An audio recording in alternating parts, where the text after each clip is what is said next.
Hello, readers. Welcome back to Reads with Rune B with our guest reader, Ash.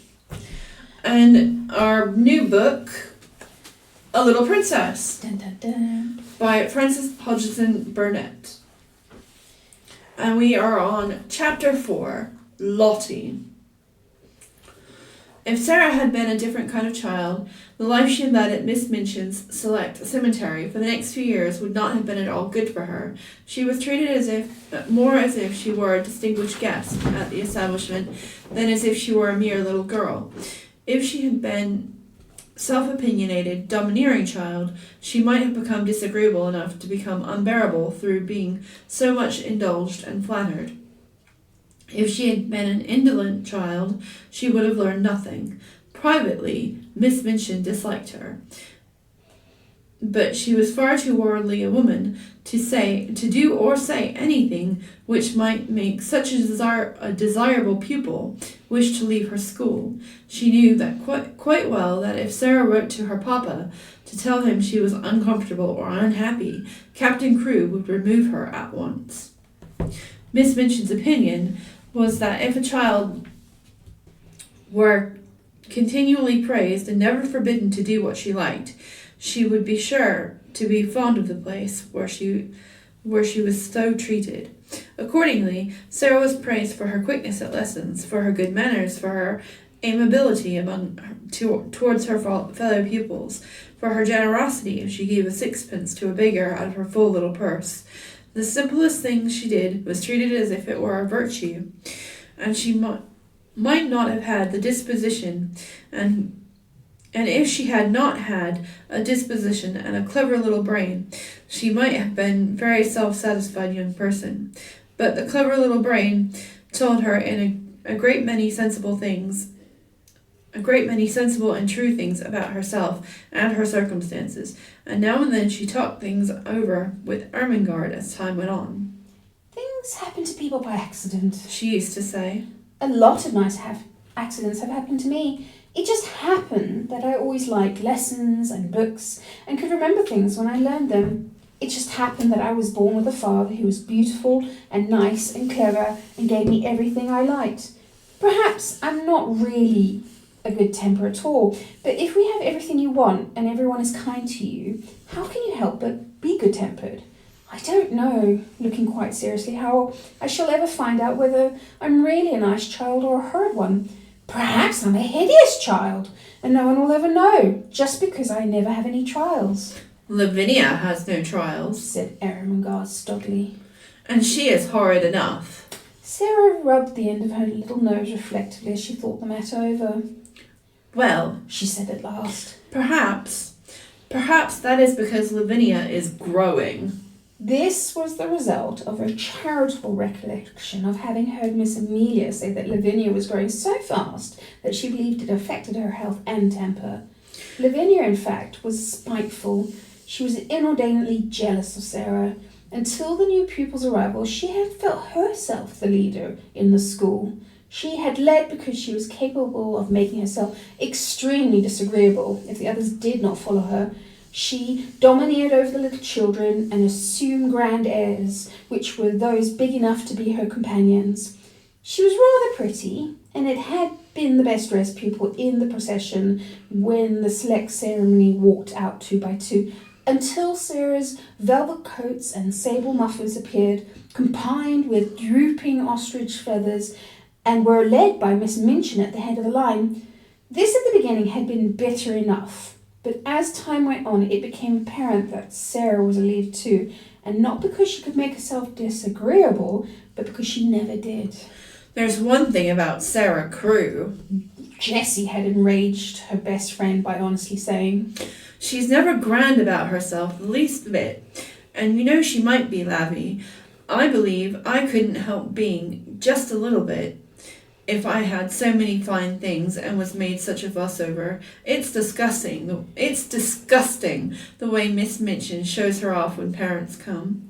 Dear Sarah must come into the drawing room and talk to Miss Musgrave about India, mimicked Lavinia in her most highly flavoured imitation of Miss Minchin. Dear Sarah must speak French to Lady Pitkin. Her accent is so perfect. She didn't learn her French at the seminary, at any rate, and there's nothing so clever in her knowing it. She says herself she didn't learn at all. She just picked it up, because she's always heard her papa speak it. And so, as to her papa, there's nothing so grand as being an Indian officer, Well, said Jessie slowly. he killed tigers. He killed the one in the skin that Sarah has in her room. That's why she likes it so. She lies on it and strokes its head and talks to it as if it were a cat, She's always doing something silly. snapped Lavinia. My mama says that her ways of pretending things are silly. She says she'll grow up eccentric. It was quite true that Sarah was never grand. She was a friendly little soul and shared her privileges and belongings with a free hand. The little ones, who were accustomed to being disdained and ordered out of the way by the mature ladies, aged 10 and 12, were never made to cry by this most envied of them all. She was a motherly young person, and when people fell down and scraped their knees, she ran and helped them up and patted them, or found in her pocket a bonbon or some other article of soothing nature. She never pushed them out of her way or allotted to their years as humiliation and a blot upon their small characters. If you are full, you are full, She said severely to Lavinia on an occasion of her having, it must be confessed, slapped Lottie and called her a brat. but you will be 5 next year and 6 in the year after that. And Opening large, convincing eyes. it takes 16 years to make you 20, Dear me, said Lavinia. how we can calculate. In fact, it was not to be denied that 16 and 4 made 20, and 20 was an age that most daring would scarcely be bold enough to dream of. So, to the audience, scarcely be bold enough to dream of. So the younger children adored Sarah. More than once she had been known to have a tea party made up of these despised ones in her own room, and Emily had been played with, and Emily's own tea service used. The ones with cups which held quite a lot of much sweetened wheat tea and had blue flowers on them. No one had seen such a very real dulcet before. From that afternoon, Sarah was regarded as a goddess and a queen by the entire alphabetical class. Lottie Lee worshipped her to such an extent that if Sarah had not been a muggly person, she would have found her tiresome. Lottie had been sent to school by a rather flighty young papa who could not imagine what else to do with her. Her young mother had died, and as the child had been treated like a favourite doll or a very spoiled pet monkey or lapdog ever since the first hour of her life, she was a very appalling little creature. When she wanted anything or did not want anything, she wept and howled, and as she always wanted the things she could not have and did not want the things that were best for her, her shrill little voice was usually to be heard uplifted in wails in one part of the house or the other, or another. Her strongest weapon was that in some mysterious way she had found out that a very small girl who had lost her mother was a person who ought to be pitied and made much of. She had probably heard some grown-up people talking over her in the early days after her mother's death, so it became her habit to make great use of this knowledge. The first time Sarah took in charge was one morning when, on passing a sitting room, she heard Miss Minchin and Miss Amelia trying to suppress the angry wails of some child who evidently refused to be silenced. She refused so strenuously, indeed, that Miss Minchin was obliged to almost shout in a stately and severe manner to make herself heard. What is she crying for? She almost yelled.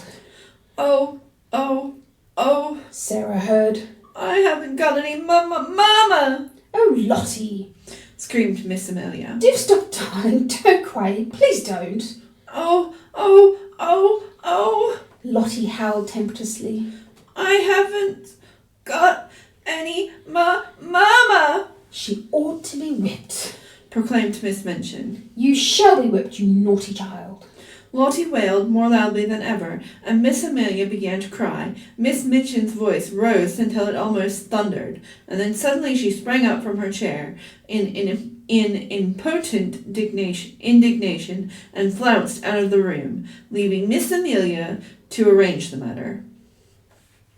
Sarah had paused in the hall, wondering if she ought to go into the room, because she had recently begun a friendly acquaintance with Lottie, and might be able to quiet her.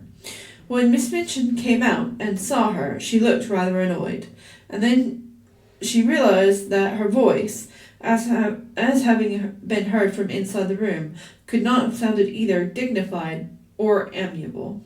"Oh, Sarah," she exclaimed, endeavouring to produce a suitable smile. "I stopped Explained Sarah. because I knew it was Lottie, and I thought perhaps, just perhaps, I could make her be quiet. May I try, Miss Minchin?" You can. You are a clever child, answered Miss Minchin, drawing in her mouth sharply. Then, seeing that Sarah looked slightly chilled by asperity, she changed her manner. But you are clever in everything, she said in an approving way. I dare say you can manage her. Go in. And she left her. When Sarah entered the room, Lottie was lying upon the floor, screaming and kicking her small fat legs violently, and Miss Amelia was bending over in consternation and despair, looking quite red and damp with heat. Lottie had always found, when in her own nursery at home, that kicking and screaming would always be quieted by any means she insisted on. Poor plump Miss Amelia was trying first one method and then another. Poor darling, she said one moment. I know you haven't got any mamma. Poor... Then in quite another tone. If you don't stop, Lottie, I will shake you. Poor little angel. There. You wicked, bad, detestable child. I'll smack you, I will.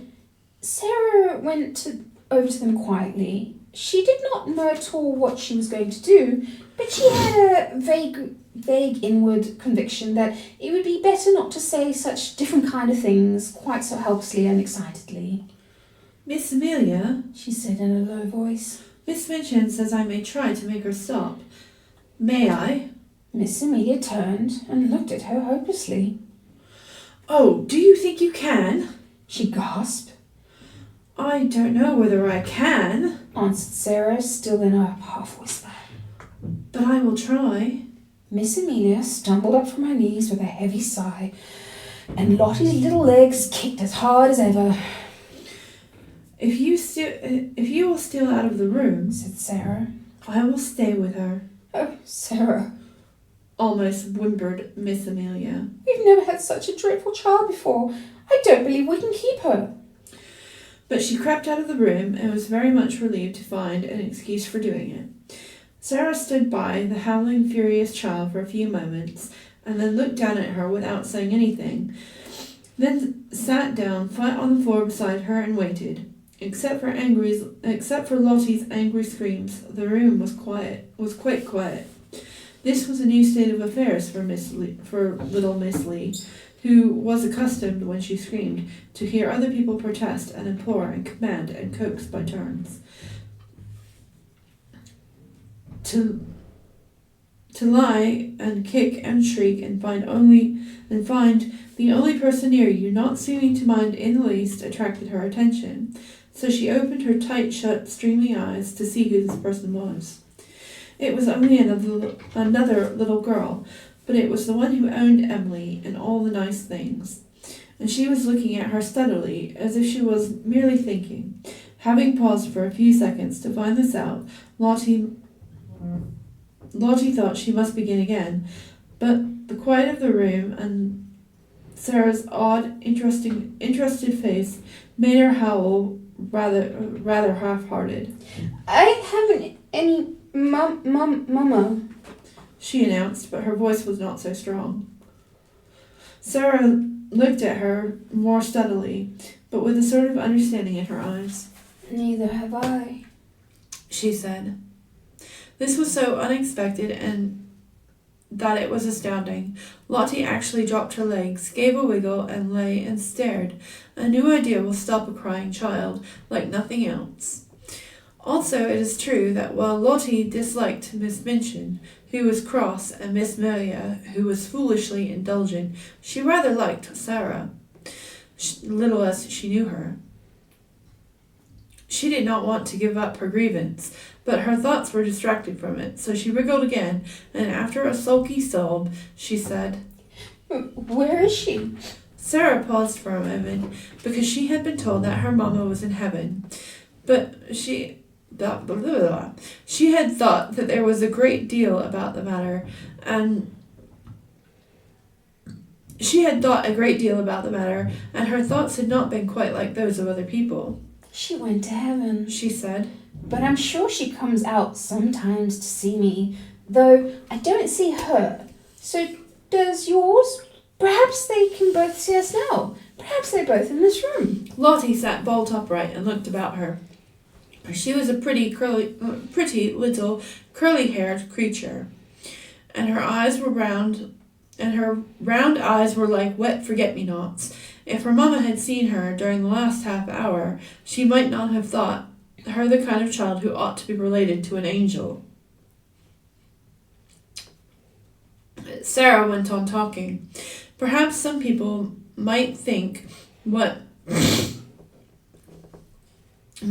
that what she had to say was rather like a fairy story, but it was also real to her own imagination that Lottie began to listen in spite of herself.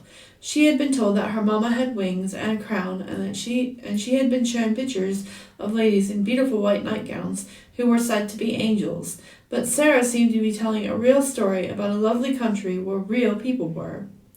There are fields and fields of flowers, She said, forgetting herself, as usual when she began, talking rather as if she were in a dream. Fields and fields of lilies, and when the soft wind blows over them, it wafts the scent of them into the air, and everybody always breathes it, because the soft wind is always blowing, and little children run around about in the lily fields and gather armfuls of them, and laugh and make little wreaths, and the streets are shining, and people are never tired however far they walk.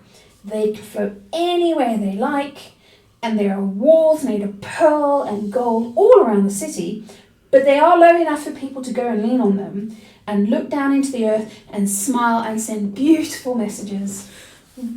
Whatsoever story she had begun to tell, Lottie would no doubt have stopped crying and been fascinated into listening. But there was no denying that this story was prettier than most others. She dragged herself close to Sarah and drank in every word until the end came, far too soon. And when it did come, she was so sorry that she had put out her lip ominously. I want to go there, She cried. I haven't any mama in the school. Sarah saw the danger signal and came out of her dreams. She took hold of the chubby hand and pulled her close to her side with a coaxing little laugh. I will be your mama, She said. We will play that you are my little girl, and Emily will be your sister. Lottie's dimples began to show themselves. Shall she? She said. Yes. Answered Sarah, jumping to her feet. Let us go and tell her, and then I'll wash your face and brush your hair. To which Lottie agreed quite cheerfully and trotted out of the room and upstairs with her, without seeming to even remember that the whole of the last hour's tragedy had been caused by the fact that she had been refused to be washed and brushed for lunch, and Miss Minchin had been called in to use her majestic authority. And from that time on, Sarah was an adopted mother. Thank you for listening. Thank you for listening. Like and subscribe, and see you next time. Stay safe and keep reading. Bye, readers!